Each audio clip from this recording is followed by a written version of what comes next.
Good evening, ladies and gentlemen. My name is Marie Ganther, and I want to thank you all for having me here today to speak on this very important topic, which is financial exploitation. And I also want to thank you for staying awake, since I am the very last person that is speaking this evening. By show of hands, how many of us here have family members, cousins, aunt, uncles, grandparents, or friends that are elderly? And just to clarify, when I say elderly, I'm referring to aunts or uncles age 65 and older. Okay, so do I. I don't know if anyone here is aware, but did you know that older adults are actually the primary targets lately for financial exploitation? And just so you know, financial exploitation is actually a very fancy term for the word financial abuse. So I may use those terms interchangeably if you do hear me using that. And also, there's been statistics lately that actually reveal, and this is from a MetLife survey and research, that shows that in the year of 2010, about $2.9 billion was lost to just financial exploitation of older Americans. And those are very serious numbers, I think, personally. And that actually brings me to why I am here.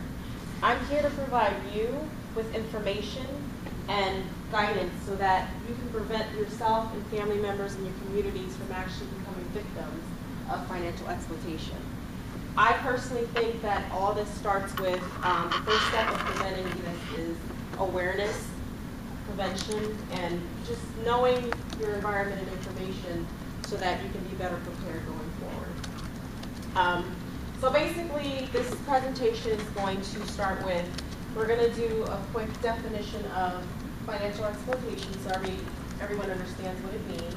Secondly, I'm going to introduce two fraudulent scams that I think are a lot more prominent nowadays, especially working in the financial field and having these come to my direction from my offices. So I'm going to introduce you those two scams. And the last thing is I'm going to give you some tips and some guidance on how to handle these situations, or basically where to go if this was ever a situation that you or a family member or a friend was ever in. So let us begin with the definition of financial exploitation. As I told you, financial exploitation is also called financial abuse. And this definition is actually from the Older American Act, which is online. And they actually have the duty of pretty much defining things and trying to figure out the laws and regulations for the elderly. I'm just going to give you a very simplified version of this definition because it's very lengthy. But basically, financial exploitation means theft of money, of belongings, and property. It's a very simple definition. And with that said, in the years that I worked at Merrill Lynch, I have to say I've been there for about 7 years. This topic did not come up very often at the beginning, but in the last 3 years, it's very sad to hear, but this topic has been coming up basically almost once a week. So it is a very terrible topic to have to hear, but that's why I think it's very important that I show you and tell you which things are out there so you're aware of it. The first scam that I'm going to introduce you to is a lottery scam, and also they consider it a sweepstakes scam. And behind me I have the screen which shows basically the route that the scam takes. And this is actually from the Wall Street Journal, and this is actually so prominent that this was a December 23rd, 2013 Wall Street article trying to get everyone aware of the current scams that are happening, because every day there's endless news about poor elderly people getting, unfortunately, exploited for their finances. But basically, the lottery and sweepstakes scam starts like this. The scammer will call the client or the elderly and say, hey, you've won a lottery ticket, or you've won $2.7 billion. And of course, unfortunately, the elderly, you know, some of them are confused, and it could be due to like medical issues like dementia or loss of memory or just loneliness, which we see a lot of. And they're so excited and elated, they don't even realize that half the time these sweepstakes or lotteries they never even entered into. So the scammers would normally say to them, so in order for me to send you your check, I'm going to need you to pay for some processing fees. And at times they'll be in a couple thousand. So they'll ask them to send $2,700 or even more. So the client will go and get it.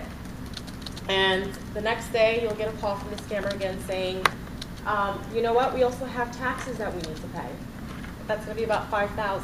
And they will actually go out and get a check and send it to them. Usually it's by wire transfers, it's some type of prepaid card. But that's one of the ways that we unfortunately had encountered one of our clients being scammed. The second one that I wanted to bring to your attention is actually one of the very heart-wrenching scams, which is the telephone scam. The one that's more popular that I come across at work is called a grandparent scam.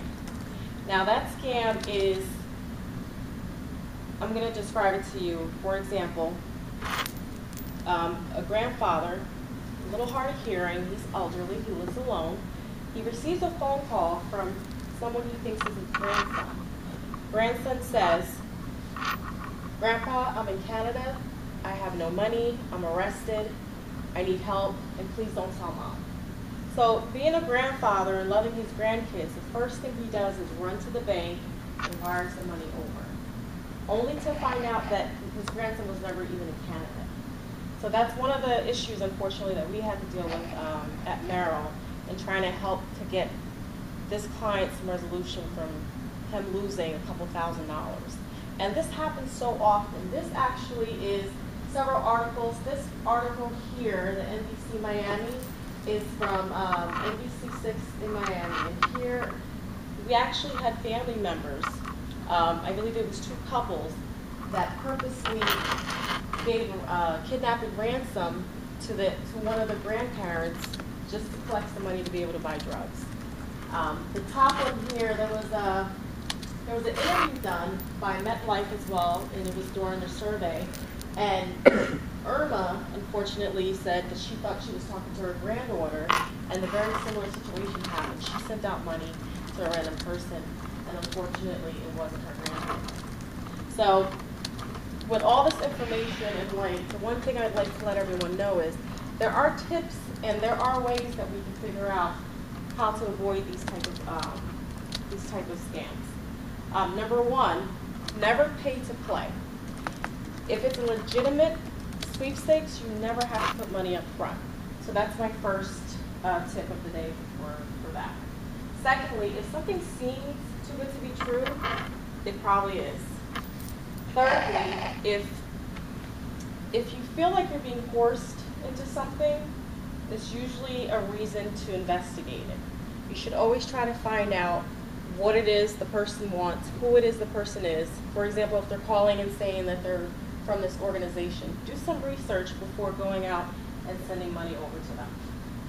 So those are the tips, and of course, in addition, if you ever are in a situation where you have family that is a victim to this, you can report it to the Adult Service Protection, your local police officer, or just 911 if any crime is involved. We've covered a lot, and I appreciate your attention and help.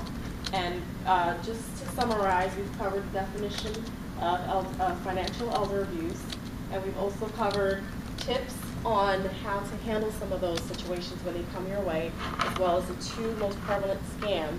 And I hope everyone here can take that information with them and utilize them so they don't become the next victim of, the 21st century crime of financial abuse. Thank you, ladies and gentlemen.